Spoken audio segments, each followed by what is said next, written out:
to our weekly live event at 5:30. We had a little false start. Apparently it was just previewing, not getting going, but we will start our live like we always do up here in the office, especially today. It's a little warm back in the main shop. I had the side door open getting a cross breeze. I was melting some lead for the race car, so it's a little warm in there with the door open since it's a little hot today. So if it's your first time at one of our live events, what we do is this is our weekly chance to let you guys ask questions, pretty much whatever you want. What we're working on, stuff you want to see, tools, any of that kind of stuff, and we will do our best to answer these questions. So if you guys are in here, make sure to get those questions asked. And I'm going to lock the door just so we don't have anybody come in and interrupt the live event, just in case. Usually we don't do that. But so this week was a little interesting. Ben from Shape the Metal, he's from Denver, originally from Australia.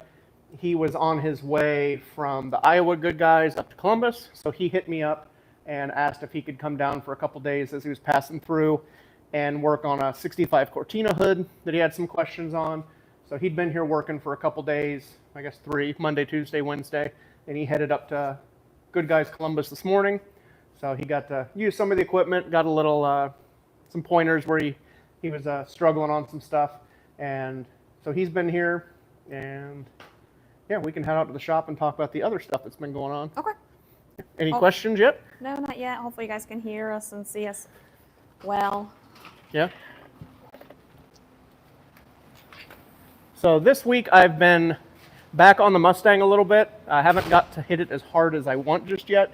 There's just been a lot going on. Like I said, Ben was here, and then we had some visitors from Sweden come by, and we're still thrashing on the race car to get ready for Bonneville in a couple weeks. So back on the Mustang. So I went ahead and put the top mechanism on, and it's got just the old original top, because I wanted to be able to cycle everything, make sure it fully collapses without binding up on the wheel well since I had to widen it. I just wanted to test some stuff, make sure it actually lined up on the front, and some of that. So the good and the bad is it makes contact in one spot, but barely. So I'm just going to add a flat spot in there just in case. I don't know if you can see it. I might have to go to the other side. Yeah, I'll take the camera for a second. Okay. So what I've been working on is I had to cut some of this convertible top part out, and I'm making the tie-in pieces to go to the new wheel well, and then I'll make a tie-in piece here and repeat over there, as well as if you look in here where we modified the wheel well a little bit and we put a full tube chassis in. I don't like this negative space, so I'm going to add on to the bottom of our wheel well there, kind of tie all that in, and then the same thing here. I got to finish off this corner, and then I can get everything buttoned up. Yeah. And once I get all that tacked on the car, I'll pull the wheel well back out and make sure I put that flat spot in and get everything buttoned up, and we can start putting the wheel wells in. Yeah, I got to watch out for clecos Yeah. and not hit the camera on it. Phil said he can hear us and Cool. good and clear. And Dennis is here. Hey, Dennis. Yep. Thank you guys for joining like always. The support is appreciate greatly appreciated. So that's what I've been up to on the Mustang so far. I'd had it on the schedule for all this week, but random stuff always gets in the way. So I'm probably going to work on it the majority of next week as well. And then I'll be on the convertible because I also have a handful of roof inserts to do. So here is a 33-34 5-window insert that's cut clean, ready to roll. Got to shape it. And then we have 35-36 5-window roof insert. And then I'm working on, I still got to trim it out and finish labeling it, but a 30-31 Model A. So at some point before I go to Bonneville, I need to get all 3 of these roof inserts done. 2 of them have to go to Bonneville with me. So that has to get done, as well as I'm going to try to hit 40 hours on the Mustang and 40 hours on the convertible and still get the race car ready. So any questions yet? No, not yet. I No? think it's a good time to point out, too, that if anybody once, I don't know if you have time, but if anybody wants rails, you can take them with Yep. you. So I do have a little bit of time I can throw in. So anybody along the I-80 route, so I go from, it's the condensate pump on the Oh, yeah, air here. conditioner. Sorry. Yeah, she was giving me a funny look with what the gurgling noise is. But, so I go from Cincinnati to Indianapolis, take 74 all the way to 80, and then 80 all the way across. So if you're looking to get frame rails bent, full length sections, whatever, if you want to meet me somewhere off of that route, I can save you the shipping cost, especially now with shipping being so expensive. So that's one thing I offer. Anytime I head out west, I can haul that stuff. So if you're watching this and you've been on the fence about frame rails and you're worried about the freight cost, hit me up. I can bring them along with me and we can meet up along the route. And I'm leaving here on the 28th of July. So that gives you a ballpark of when I'll be heading out. So let me know if that's an option or something you guys want to pursue. Yeah. So with the race car stuff, we got the lower control arms moved forward, got 13 degrees of caster now instead of 4. So that's a plus. I got the weight all bolted in behind the seat, and I'm working on the weight in the front, which I'll show you here in a second. So with moving the control arms forward to get more caster, it changed all of our steering. So I had to modify the steering a little bit, do some bump steer testing to get that dialed in so we don't have any toe changes through the suspension travel. And it's just, change one thing, it changes 100 other things. And have to adjust the camber, get that within reason. But we're moving forward, everything's going good with it. And one thing I've been working on, and at the beginning I mentioned that I had the doors open and some fans blowing because I've been melting lead. So this is a little, it holds the belly pan, but it bolts at the front cross member, the back cross member, and has a tie-in here. So I made these boxes that weld in and they fit around, like this one fits under the oil pan. This one fits into a tight spot in between the bottom of the radiator and the steering rack. So they're kind of shaped funky, but that's the best way I could get them to fit up in there. Is that just, they're just that way because that's the negative space you had, Yeah. so you're taking advantage of it? Yeah, Okay. and there's still a couple other pockets if I need more, but just this piece here, it probably weighs about 200 pounds now. Dang. And then this little chunk, I've got room behind the air dam that this little block will fit, and this is about 25 pounds. So we're trying to squeeze every little bit of extra weight in we can. I'd hope to get around 200 pounds at the front, so we're there plus a little bit, which will only help us with what we need. And you won't be taking the belly pan off on the salt or anything, Well, the right? belly Hopefully. pan can come off, but this bolts in separately. Right, okay. Yeah, so we can take the belly pans off and on, but this one we can't, and that's Right, because I was going to say, I think that'd be too, like, it's so Yeah. heavy, how are you going to take it on and off? Yeah, we'd have to use a floor jack to take Right, it out. right, And that's the right. big thing is I don't have a transmission jack for the lift, so I might have to borrow one so I can actually put this in this weekend. Does anyone have one that you know? I don't know. I'll have to Does find it. anyone have a...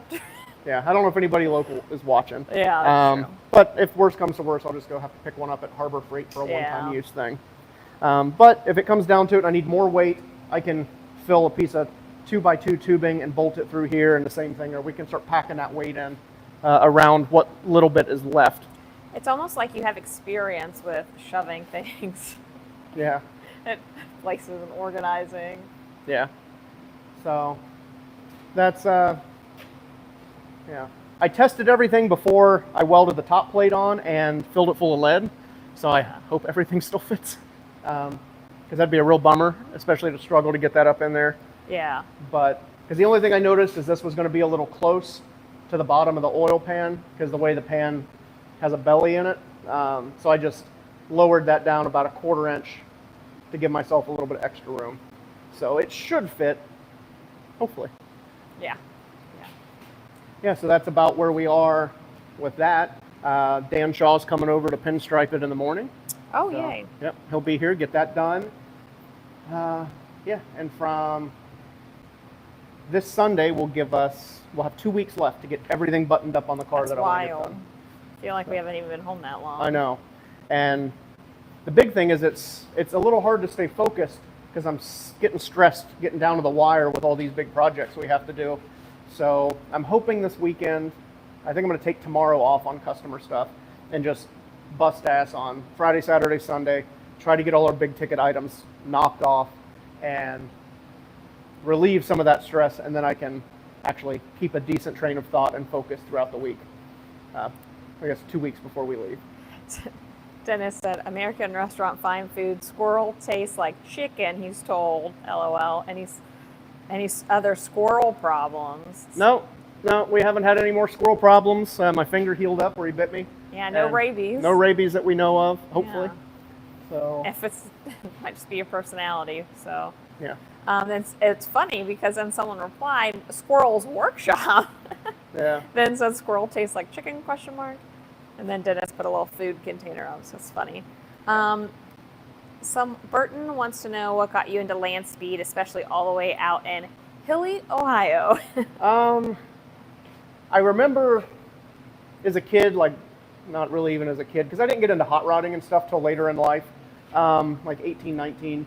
So I remember Street Rod magazine, and then that got me into like the old hop-up books, and I've got a lot in the safe, and I see all those black and white pictures of people out racing, and I always liked the styling of land speed cars, especially the early days stuff.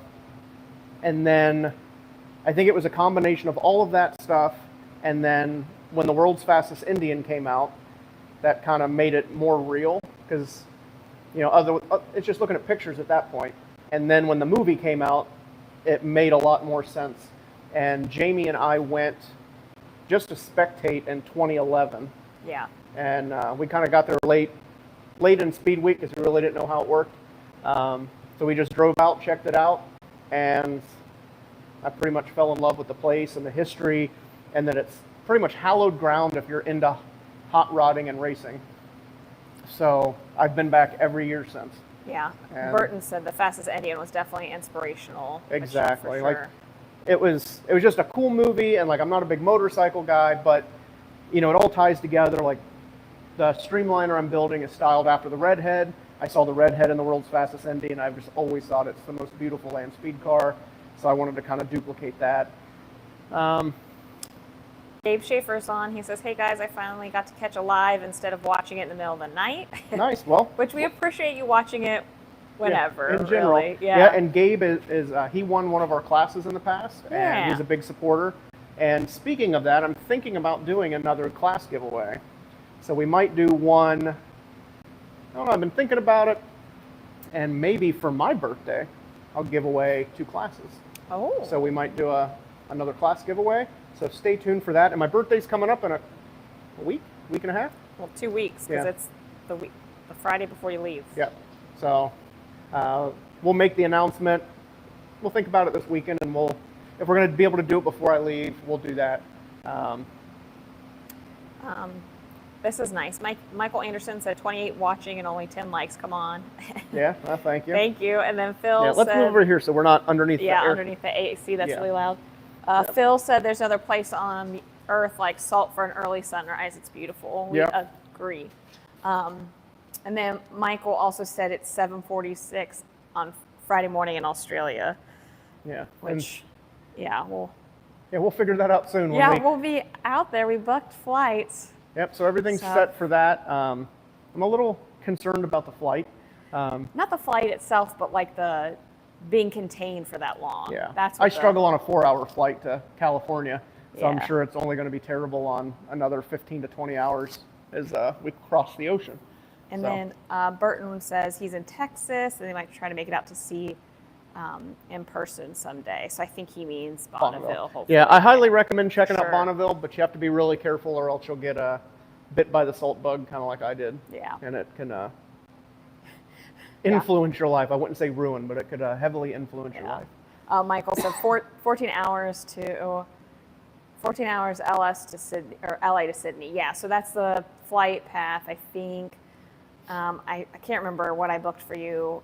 I forget where you're going for. I can't remember if we have like 2 layovers or 1 before LA, but Yeah, I think I go from here to Denver, Denver to LA, and then LA direct to Sydney. yeah.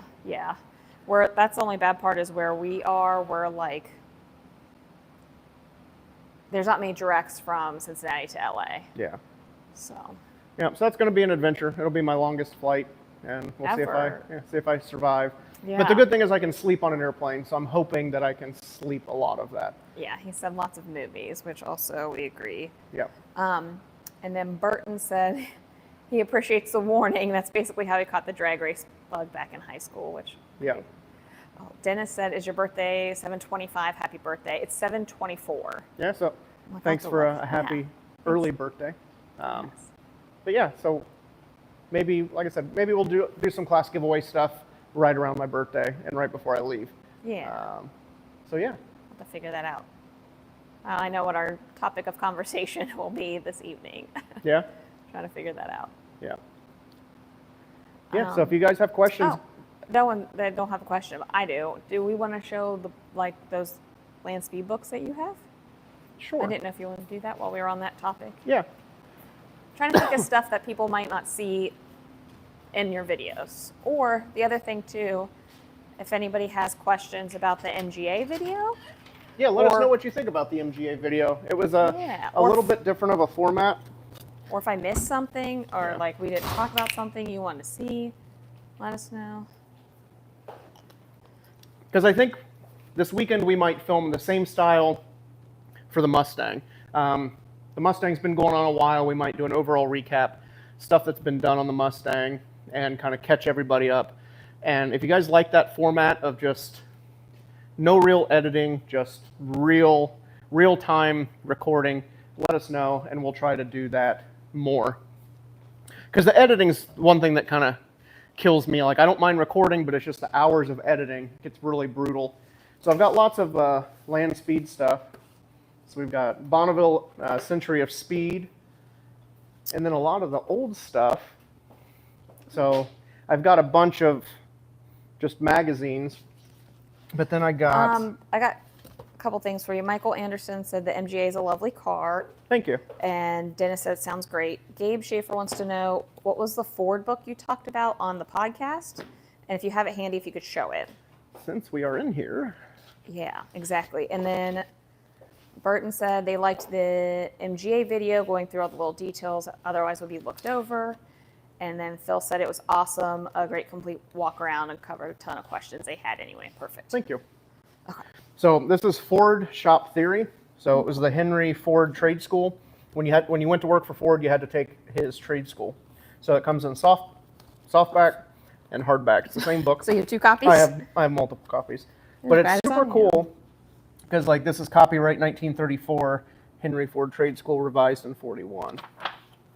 So it gives everything a breakdown, like fraction to decimals, gives you basic formulas and data, how hammers work, what hammer does what, how a vise works, goggles, chisels. So it takes you through all of the tools, and then as you advance, it teaches you how to use them, and like how a file works, how to cut stuff, like how to clamp stuff in the saw vise, and sharpening drill bits. It tells you everything you need to know to work in a machine shop.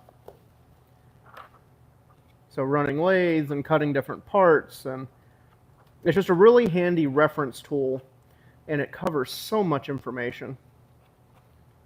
So these are pretty readily available on eBay. I think I got this one locally at a bookstore downtown, and then I got the softback off of eBay, I believe. I feel like these are the kind of books you could find in somebody's yard sale Yeah. too. Yeah, because they're not super desirable anymore, except for the people that are looking for them. Yeah. And I think I paid $10 a piece for the book, so they're not expensive either. Yeah. So they're really good. Show that again. Oh, yeah. So, yeah, that's the book. Really handy reference tool. But then the books I was talking about that got me into Bonneville, like I don't want to just go into the bathroom, but like I've copied stuff out of here.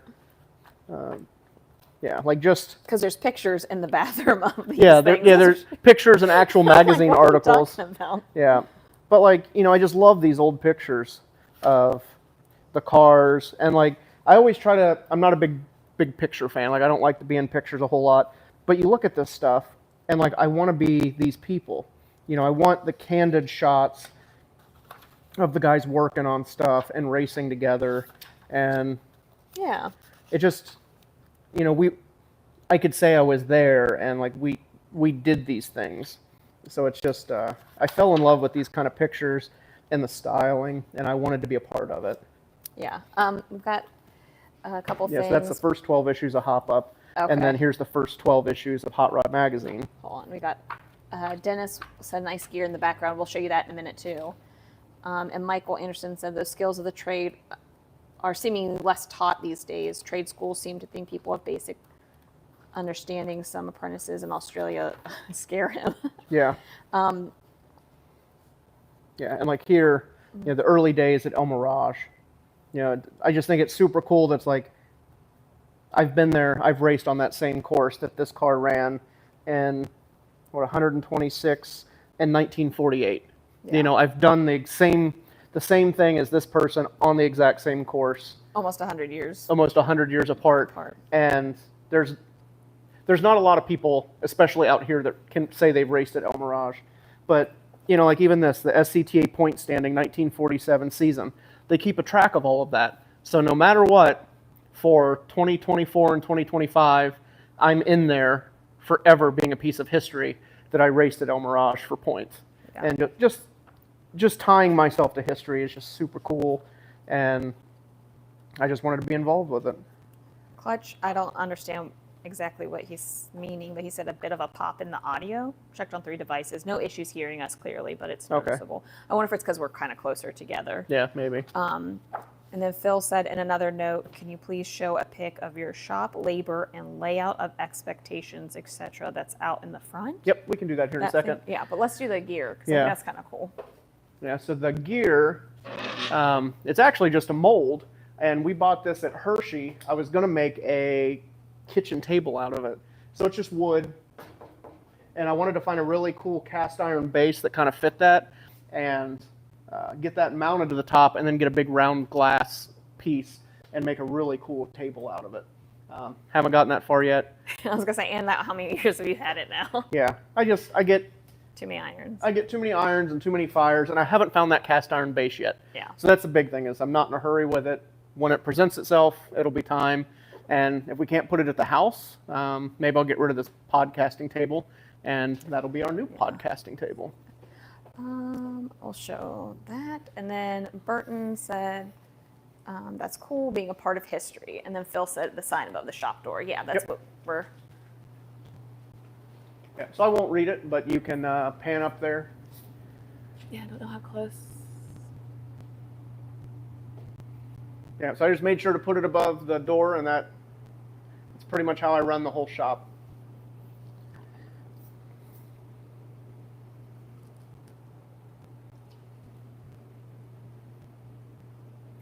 So Phil liked your idea of the table. Yeah. He said that's awesome. It's gonna be cool. Yep. Maybe when I retire in a few years, I'll have more time for this stuff. Yeah, hopefully.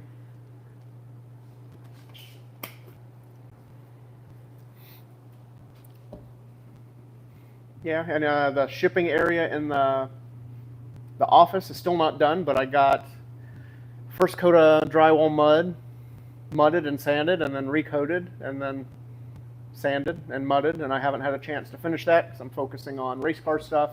Got second coat of concrete patch on the walls from where they put the HVAC in, and then had to put everything back together so we could ship everything out. Yeah, Burton said 120 sounds low for the quality, and that they charged 140 at the dealership when he worked there. Yeah, like, and that's the thing, is like everybody tells me that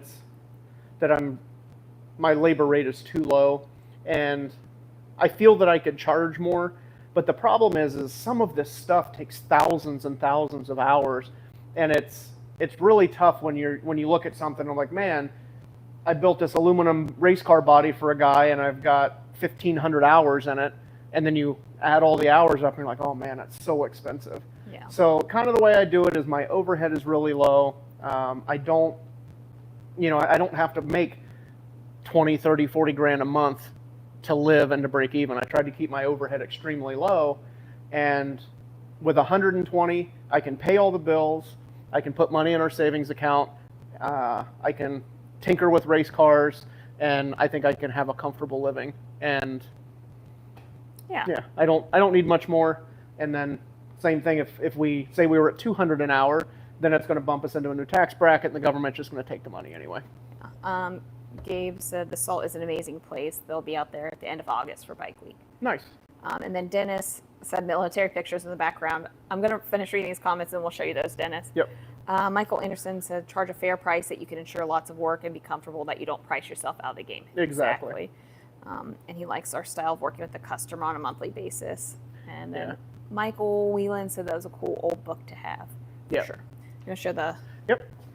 Yeah, so then I collect everything old. So Maurice L. Wagner was my grandfather.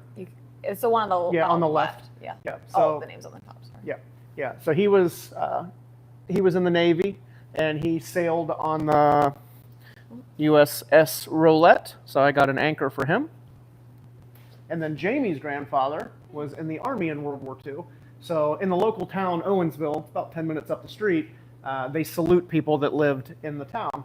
So when they put the flags of our grandfathers up, we got extras and hung them up. Yeah, I don't know if you guys have like small towns that do that, but they usually do it every couple years. It's like a fundraising thing too for the community, so that's pretty cool. Yeah. So yeah, it's pretty cool. And then like all this stuff, I was at an estate looking at buying some junk pretty much, and there was a 55-gallon drum with a sealed lid on it, and the guy was afraid to open it. He's like, I don't know what's in there. You know, you see an old metal drum, and you're like, I don't want to open it. So I opened it, and it was stuffed full of local Cincinnati newspapers from 1900 to when, I don't even remember when they stopped. But anytime anything important happened, they went out and they bought multiple newspapers in town, you know, from the Inquirer, the Star, of that event. So they didn't want them, so I got some of those. So we've got a lot of World War II stuff, JFK assassination, moon landing, just all kinds of neat stuff. And then like my mom was real big into JFK, so she has a lot. I gave her a lot of the newspapers, and I think I've still got some I need to go through. But it's just cool that those are the original newspapers. And when we took them out of the drum, they weren't yellow, but hanging up. They've been hanging up since 2016. Yeah. So they're starting to age a little bit, but. Yeah, Dennis said nice. And then Michael Anderson said all that historic memorabilia looks fantastic and it adds to the atmosphere. Yeah, thank you. Yeah, and I've just got so much stuff. I know. Because even like these, I have a lot of these around. So like this is a pencil sketch of like a kind of a spacey rifle. And then these are hand painted. Like a concept drawing. Yeah, and then these are like sci-fi hand painted pieces and like an airplane black and white. And even over here, there's a lot of concept cars. There's dozens of these around the shop. But the guy that did all of these, he actually lived about a mile from the shop. And that's just what he did. He had concept cars, concept art, and he was a really smart guy. And he was actually an aerospace engineer. And over here, I won't pull it out, but when his house went up for auction and they were cleaning it out, he worked at General Electric at their nuclear aircraft propulsion division. So this is his walking papers from April 24th, 1961, when they canceled the nuclear propulsion aircraft division, and that was hanging on his wall above his bed. So, I mean, he kept everything and just artwork and designs and blueprints.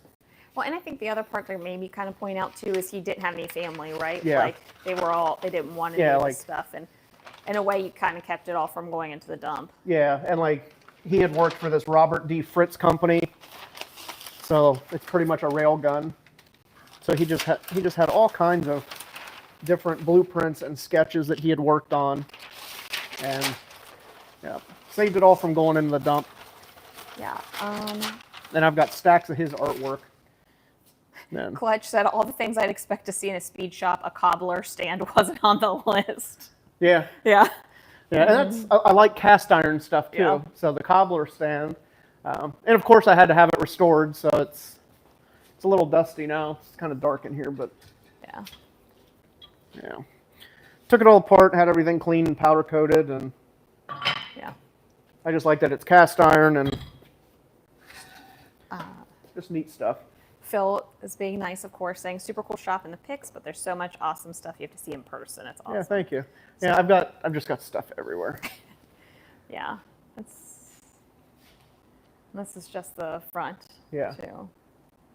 Yeah, what's all that stuff? What is that stuff on the ground? I don't even know. It's cab over truck parts I have to make. Oh, okay. Look, I'm just trying not to step on stuff. So if Yeah. you guys see me jolt around a bit, I'm just trying not to trip over anything. Yeah. Oh, that's cool. Clutch said his grandfather was a cobbler, and he's got 20s a Singer sewing machine to go with it. Yeah. Nice. I'm trying to remember. My mom's, you've seen it. It's like that. The treadle style. Yeah, I don't know how old it is, but my mom's 72 and she still sews. Actually, I'll kind of show this real quick, but she sewed our curtains, which is an easy one, but she has one of those old Singers too. Yeah. All right, Phil, thanks for joining. Phil's got to drop. Yeah. Well, thanks for stopping by, and hopefully we'll see you next Thursday. Yeah. And thanks for the comments on all our other stuff. Yeah. Patrick Green has a question about power hammers. I'm reading this again. Which hammer would you have if you were back at the beginning, i.e. poor? LOL. So at the beginning, like when I am still poor because I just keep buying race cars. But I didn't have much money when I bought my MH19.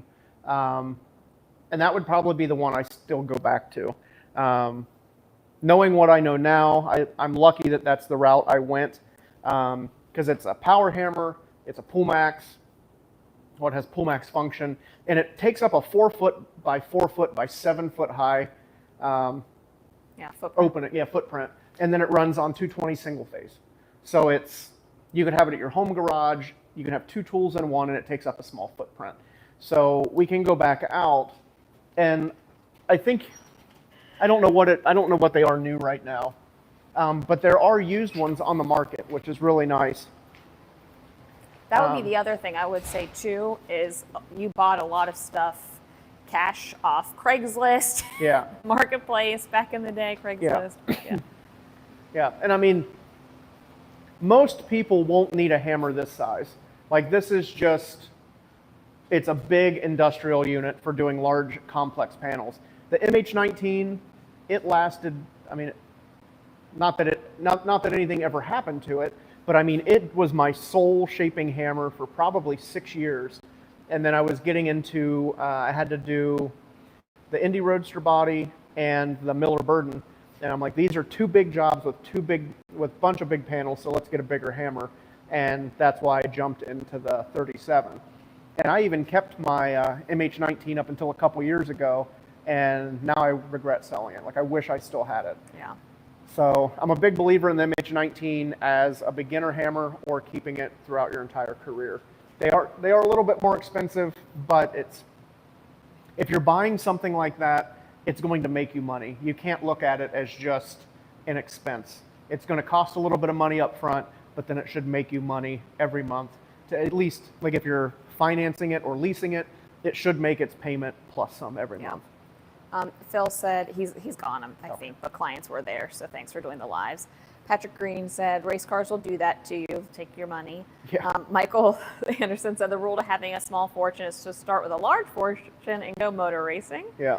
Dennis said 29,000, so I think he means that's how much the new the MH19s are, which sounds about yeah, right. And I mean, granted, that's not including tooling. And yeah, that's a lot of money, but if you were to, I mean, we'll just throw numbers out there.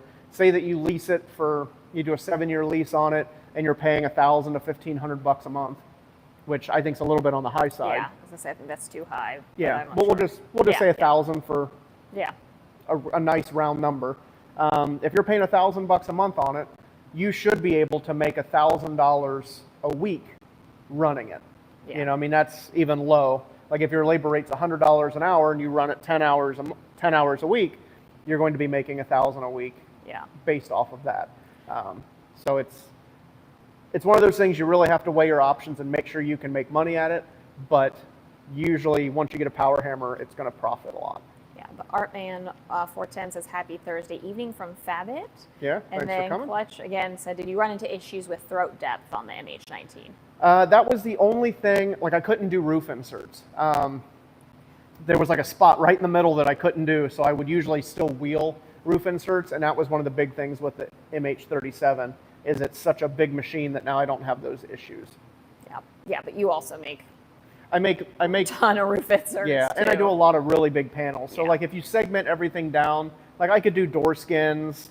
You could probably do a 33, 34 roof insert in one. Yeah. You're just going to be rotating a lot more. But like a Model A, I couldn't do. I still had to wheel those out. But they're a lot bigger of a insert. And the good thing is we do have those. I was gonna say you have 3 right now. Yeah. So this is again, this is a 33.5 window. So this you'd be able to do in the 19. So you can just see the size difference. And this is a big panel, like both of these are decent sized panels to swing around for a while. It just depends on how big of a panel you want to do. And it's gonna, eventually most hammer guys will get to the point they're doing panels this size or larger.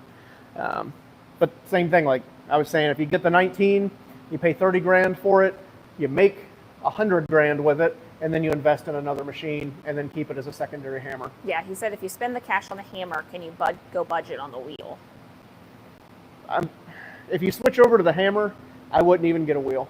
I was going to say, how often do you use your wheel? Yeah, I use the wheel for form only, so you can get a much less expensive wheel if that's all you're doing with it.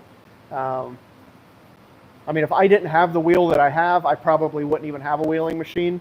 I got this wheel before I got my power hammer, and I got it directly from Chris when we were doing his Model A. We did some trade work. So, like, that's one I'll never get rid of just because it's sentiment. Yeah, it's got a little sentimental value to it. So, I probably wouldn't have bought this if I had to, if it wasn't working with Chris on his Model A for it. And then I got into power hammer stuff and kind of everything changed. Yeah, and I feel like people are either wheel people or hammer people. Like they prefer one or the other, which is fine. Yep. Yeah. So if you've not ran a hammer, I recommend running one before you invest in it and make sure you actually like it. Yeah, go to a Bailey class because they will let you run one. Yeah, either a Bailey class or if you know somebody local, just hit them up and say, hey, can I pay you for a little bit of your time to check this out? Yeah, or our classes too. Yep.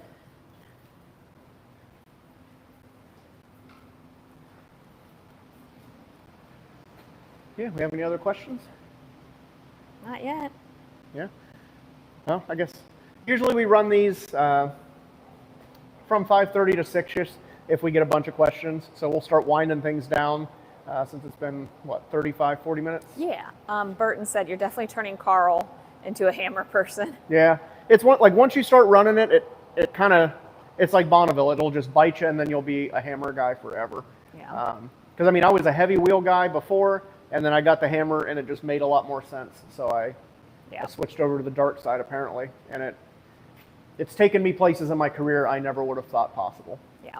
Patrick says he appreciates the answer and the advice, and he follows the channel and your work. Just awesome. Thank you. He wants to come to one of our classes, and he says he has endless questions. Yeah. Well, I've got endless answers, whether they're real or if I just make them up, but I do my best to answer them to the best of my knowledge.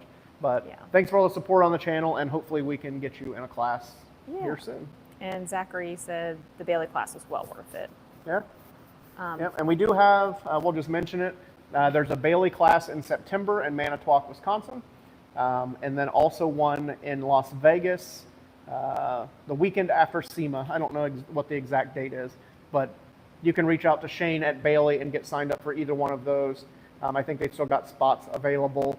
And then I have a class here in September. We've got some spots open. And is it November? No. December? Oh, it is November. Yeah. I think it's November or December. If you check out the website. Late November, early December. I can't remember. Yeah. If you check out the website, it will be on there. But we have openings in both of those if you want to come to one of our classes. Yeah. And like I said earlier in this video, I'm going to probably do another class giveaway. Those are always fun. So stay tuned in the next couple weeks, and we'll do one of those. Gabe said, great live tonight and keep up the great work. Thank you. Michael Anderson said, oh, I think I skipped this one, but having skill in both hammer and the wheel makes sense for sure. Yeah. Yep. Someone else asked, big power hammers like that, do most shops buy them outright or do payments? It just depends on the shop. Like, so what I like to do is I don't like to spend a big chunk of money at once. And I like to keep revolving credit in the shop. As a business owner, you'll want to keep some kind of revolving credit. That way, if you have something come up, like you need an addition put on, or a machine breaks and you need to replace it, just something that you haven't budgeted for and you need financing for, it's really good to have that revolving credit. So what I've always done is I would get one machine that I can easily afford the payment, whether it be a $200 a month payment, a $500, whatever it is that you can afford, and I would do a lease on that. So you lease it for X amount of terms, and then there's usually like $1 or a lump sum buyout at the end. It's just a really good way to keep revolving credit and get a larger piece of machinery. And I've always done that just to keep that credit flowing. So I wouldn't recommend going out and buying 10 machines at once, just because you don't want to get yourself upside down with payments, or your overhead grows so much. So I've just always done that so I can get the new tooling that I need, especially when they're really expensive. Well, and I think it's back to what we said before too about, I think a lot of stuff you would get something off the marketplace or Craigslist, a lower end thing to make sure you like it and use it, and then before you invest in the big one. Exactly. Burton said good advice, and then Michael said all about the cash flow and seek an expert info from your accountant. Exactly. Yep. Yeah, because then you get, I don't know all the stuff, Jamie knows more about it, but you get a better tax break and that kind of stuff if you're financing or leasing something over multiple years. So you want to look into that for sure. Yeah, and I think Michael is Australia, but yeah, if you're in the US too, depends if you can depreciate it or not and how long, and lots of things where Mike just nods because I talked to the accountant about all of this. So all of it, talk to somebody else. It's that lead cooling down and contracting. Oh, that's funny. I don't know if you guys could hear it, but there was just like a random pop. Yeah. Restoration Revival said, what's your opinion on CNC metal shaping? Do you think it may hurt the smaller shops that cannot afford the equipment? I don't think it's going to hurt anything. I've worked with some of the CNC metal shaped panels. They're okay. I think they've got a long way to go to be perfect. And then the problem is you've got a balancing act. We'll just say it takes me $1,000 to make a small panel. By the time you spend 3D scanning, modeling, the shaping, and the shipping, you're going to be about at the same spot. So I don't see it taking away from the smaller shops. And the big thing too is a lot of these cars that I do personally, people want that handcrafted artisan feel to it. They don't want something that a machine popped out, because then if somebody's 3D metal shaping it, anybody can come to them and get the exact same thing. So for me, I don't see it affecting the long term, at least with the type of clients I deal with. I think it's a new cool thing and everybody's excited about it, and it also makes people nervous, but I don't see it hurting any of the small shops. Like you said, if the machines are really expensive, I think they're almost $1 million to get in your shop, and then you have to learn how to use it to make money. So yeah, I think it's a neat niche thing. There's a few shops that are making it work, but they're not always going to be the high-end coach building type shops. That's going to always need that handcrafted design and feel to it. So I feel like if you had $1 million, you'd be spending it on something else. Something else. Yeah. Michael Anderson says same sort of tax rules in Australia for sure, and go to your accountant, which I appreciate him saying that, not me, because I would say that. Yeah. Zach said online auctions can provide some great deals also, for sure. We just saw that. We talked about last week that Pet and Gale that went. Yeah. And also, Michael Anderson said all hand-built cars of the past are all differ from car to car. It was just what it was, exactly. Yeah. Agreed. Yeah, so we'll start wrapping things up. If you got any last minute questions, get those in as I just ramble on. But I do want to thank you guys so much for checking out this live, for checking out the MGA video. If you're new to the channel, make sure to check out some of our back catalog stuff. We're still trying to get everything to grow Jamie's kind of taken over on doing a lot of the filming, a little bit of editing, and obviously she's running the camera and comments for the live. So we're trying to keep it me and her and small and keep things consistent.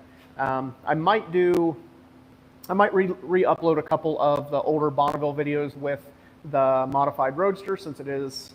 Tis the season. Tis the season. So we might throw some of that stuff out. This month's newsletter is going to be pretty heavy on Bonneville. So if you haven't signed up for the newsletter, make sure to do that. You can head over to Cornfield Customs Ltd.store. A little pop-up will come up. You can sign up for the newsletter. It comes out once a month. Try not to be super spammy.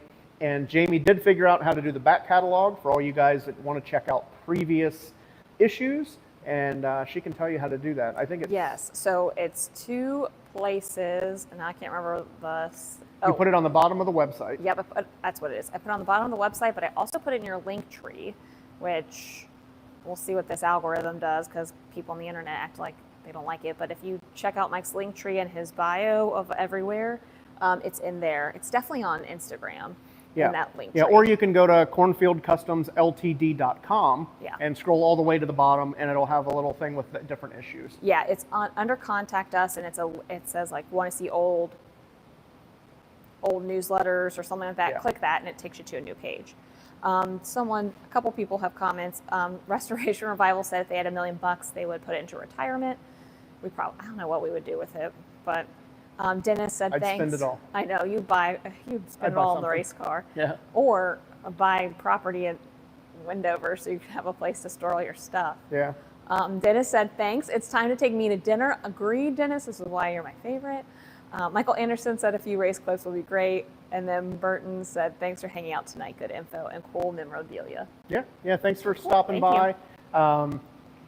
Check out the web store. It helps support the shop and the videos, and since it is racing season, it also helps support our racing program. Yeah. I mean, we have a lot going on. I don't have a bunch of employees. It's just me, and then when Jamie comes in, luckily I do have the help of some friends that are coming in to help finish up the race car before Bonneville, so I can't thank them enough. But any of the support you guys give on the web store, sharing our videos, commenting on our videos, any of that stuff helps. It helps the shop, helps the racing program. So I greatly appreciate it. Like I said, sign up for the newsletter, drop some comments. If you don't follow us on Instagram or Facebook, check that out, especially if you like to watch the comment section. Facebook is really great for that. It brings out all the haters and they like to just flap their gums. So if you need some entertainment, head over to the Facebook page. It's Cornfield Customs on everything. Get yourself some entertainment. Any last minute questions? 1981 Machine said, what's your go-to comfort meal? I feel like I could answer that for you, but what do you? I don't know. What do you think it is? Pizza? No, it depends.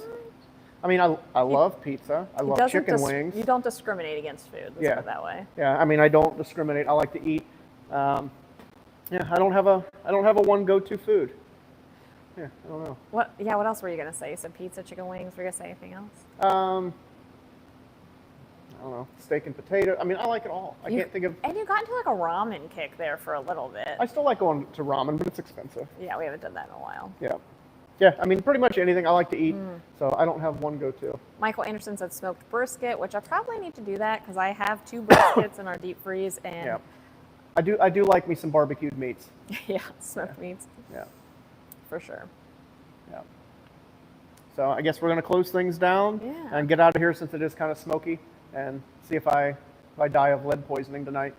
So hopefully not. Do you drink milk for that, or that's the magnesium? No, it's for zinc. Zinc. I knew something with welding. Or You drink galvanized. milk. Yeah. Yeah. And then Michael Anderson said, have a good one, team. Thank you for Yep. joining. Thank you guys so much for watching. If you have questions, feel free to drop those down on the comments on this video when it goes out later, or any of the other ones, or you can wait till next Thursday. Yeah, But we'll be here. yeah, so thank you guys so much for checking this out, and hopefully we will see you next week. So thanks a lot, and have a good night.